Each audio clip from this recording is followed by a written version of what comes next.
The pandemic has revealed terrible inequities in society. And here's one that particularly shocked me. 11 million children in the US currently live in food insecure homes, according to the USDA. That's 11 million children. Coming from the Philippines, where child hunger is on the rise, I've seen how serious of an issue this is. It's a problem made worse due to the pandemic, as parents lose jobs and schools shut down. So I wondered, what could be done about this? Where are their answers? Could local food production, perhaps in the form of community gardens, help address these inequalities? And as I dug, I had a light bulb moment. I thought of the perfect person to reach out to for answers. Get out there and make epic happen. I met Stephen Ritz in 2017 when I was in Milan, Italy. I was a student presenter at the Education First Global Leadership Summit, which was all about sustainable food. Stephen was there as founder of the Green Bronx Machine. The Green Bronx Machine addresses food insecurity by teaching students how to grow their own food and eat healthier, all through the form of classroom gardening. The Bronx is where Stephen comes from, and as the name suggests, is also where the Green Bronx Machine was founded. 4 years later, and I finally tracked Stephen down. Hey Stephen, it's been so long, how are you? Oh, Francesca, so good to see you. I won't forget when we crossed paths right here. We took this photo with your cheese hat that you're still wearing right now. Absolutely. The cheese hat doesn't go anywhere but stays on my head. You know, for me, it's all about education, not asphyxiation. I wanted to know what he's been up to. Could you tell me a little more on what Green Bronx Machine has been doing, how they've been navigating education and classroom gardening in this new world? What have we done? Well, we've delivered this humble little organization, which puts school at the center of our community, putting unity back into the community, has delivered over 100,000 pounds of food directly to local residents. We turned our school into a supermarket and literally put bags and bags of groceries outside of the school for grab and grow. We brought communities together to grow more than 5,000 pounds of food outdoors in local gardens, you know, bringing people of different faiths, races, and religion together to grow something greater, along with, you know, socially distant activities, which got people outside and into the fresh air.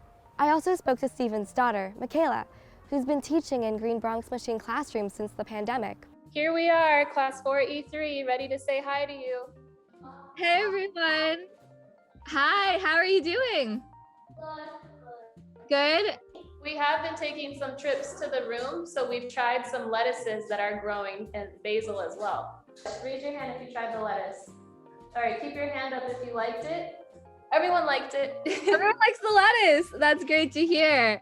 Once the COVID-19 crisis started and the pandemic hit, it was amazing that nothing fell off. Green Bronx Machine didn't have to readjust. They filled in the cracks that became even more glaringly apparent in society. The way I like to think about it is that Green Bronx Machine was fulfilling an academic need, a material need for food, and an emotional social component for learning as well. I love the model of the Green Bronx Machine grounding it all in education and then adding those gaps and making sure to engage the community beyond just the students. Absolutely. This project changes lives. Corey was one of Stephen's students. Now he harvests crops in the city for a living. Hey Corey, could you tell me a little more with how you first got to get involved in Green Bronx Machine? I met Mr. Ricks in 6th grade, and from there in 8th grade, he came up with an idea to open up a farm. I thought he was playing, but he wasn't. And ever since then, I'm still gardening with him. He's like a second dad to me.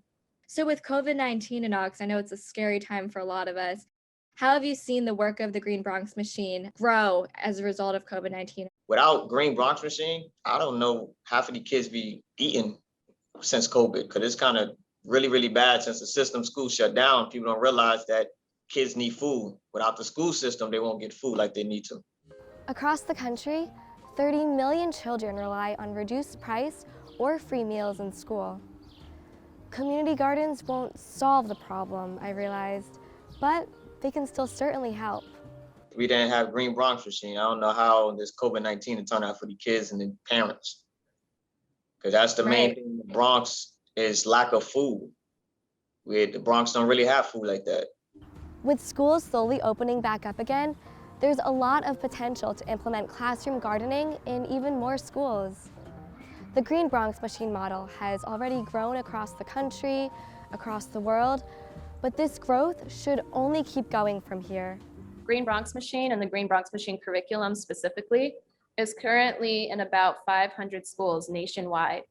Wow, And so imagine what that looks like when you scale it to 1,000 schools nationwide. So I realize the Green Bronx Machine is onto something that many communities are in need of: homegrown and healthy food, especially in food deserts like the Bronx.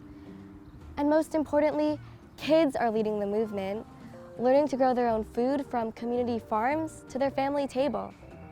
So, how can this movement spread to your own community? Just like they say health class, food is part of health. If we could get this in each school system as a health subject, it'd be the best thing ever. The most important school supply in the world is food, because children will never be well read if they're not well fed.